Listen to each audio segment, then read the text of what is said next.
నీ పేరేంట్రా? చిల్లరండి. చిల్లర? అవునండి, మా తాత కూడా తెల్ల దొంగతనం చేసేవాడు, అందుకని సరదా కూర్చొని నాకు ఆ పేరు పెట్టాడు.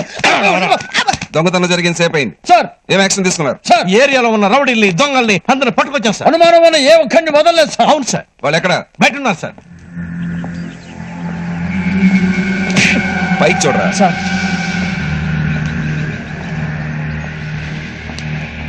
వీళ్ళేనా? జీప్ దగ్గర అక్కడ ఉన్నాడు సార్. అవును, ఈ గ్రూప్ లో మీ బావమరదలేడేంటి? నీ తమ్ముడితో పాటు జైల్లో ఉన్నాడు. Chit for Tata. ఓయ్, కొట్టకండి సార్, కొట్టకండి సార్. దొంగని కాదు సార్, నేను దొంగని కాదు సార్. వీళ్ళందరూ దొంగని కొడుతున్నారు సార్. నాకేం తెలియదు సార్. వీళ్ళందరూ నన్ను దొంగని కొడుతున్నారు సార్. నేను దొంగని కాదు సార్. చూడండి సార్ అలా కొట్టారు. నొప్పిగా ఉంది సార్, బాగా నొప్పిగా ఉంది సార్.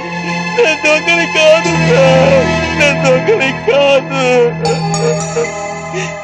ఏమయ్యా, ఇతను దొంగతనం చేయగలడా? మినిస్టర్ చెప్పినట్టు మీకు బ్రెయినే కాదు, కళ్ళు కూడా లేవు.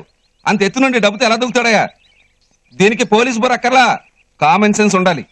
ఇతను కాంపౌండ్ పక్కన కూర్చున్నాడని సెక్యూరిటీ గార్డ్ చెప్పాడు సార్. ఎవడాడు? నేనేనయ్యా.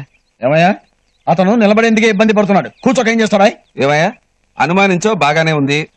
ఇంత దారుణంగా కొట్టడానికి నీ మనసు ఎలా వచ్చిందయ్యా?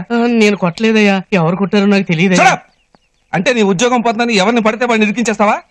ఈ మనుషులందరికీ అవిటితనం అంటే లోకం అయిపోయిందయ్యా. బాబు, ఎందుకు ఇలాంటి చోట్లకు వస్తావు? జాగ్రత్తగా వెళ్ళిపో. థ్యాంక్ యూ సార్, వస్తాను సార్.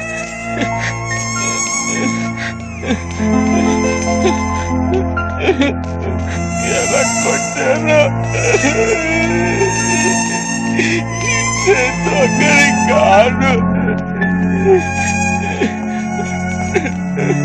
నాకేం తెలీదు సార్, నేను కూడా అతనిలాగే పాపం సార్. నేను అమ్మాయికుండా ఎంత చెప్పినా వినకుండా పోలీసుడు చెత్త కొట్టేశాడు సార్. ఏంటి సార్ మీరు అంటున్నారు? పోలీస్ వాడా? అవును సార్, చూడండి సార్ ఎలా కొట్టేశాడు. చూడనైనా, అటు మినిస్టర్ చీప్ గా మాట్లాడి ఇటు జేబులు కొట్టే నువ్వు కూడా చీప్ గా మాట్లాడితే ఇంకా మా ఉద్యోగాలు ఎందుకమ్మా? ఈ అబ్బా, నేను చెప్పే ఎక్కించండి. ఎక్కించండి, త్వరగా.